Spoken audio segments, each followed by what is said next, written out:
مرسی T V, پیغام رحمت۔ محترم، اگلا جو ہمارا سوال آیا ہے وہ زکوٰۃ کے کنڈیشنز اور شروط کے متعلق ہے کہ آخر زکوٰۃ کے کیا شروط ہیں، کیا کنڈیشنز ہیں؟ الجواب بعون الوہاب، چند شرطیں ہیں۔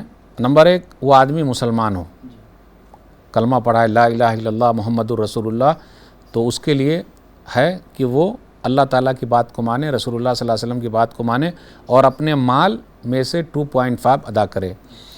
نمبر 2، وہ آزاد بھی ہو، ایسا نہیں کسی کا غلام ہے تو غلام کے لیے تو ہے نہیں۔ نمبر 3، وہ مالک ہو، مال کا مالک ہو، اس کے پاس مال ہو۔ نمبر 4، مال اتنا ہو کہ نصاب لیول تک پہنچ جائے، تو چاہے سونا ہو، چاندی ہو، زکوٰۃ ہو، جانور ہو، پھل ہو، جی ہاں، اور بھی زمین کی پیداوار چیز ہو یا خزانے ملے وغیرہ وغیرہ۔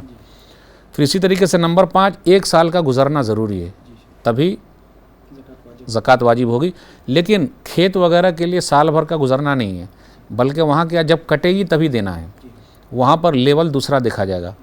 پھر اسی طریقے سے خزانہ جو ملتا ہے تو اس کے لیے بھی 1 سال کا گزرنا نہیں ہے، کیونکہ خزانہ جیسے ملا تو اس کے جو پرسنٹیج ہے وہ الگ ہیں، وہ دیے جائیں گے۔ تو یہ چند شرطیں ہیں، ھذا ما عندی واللہ اعلم بالصواب۔ مرسی ٹی وی کے مزید ویڈیوز کے لیے ہمارے چینل کو سبسکرائب کریں اور بیل آئیکن کو کلک کرنا نہ بھولیں۔ جزاک اللہ خیر۔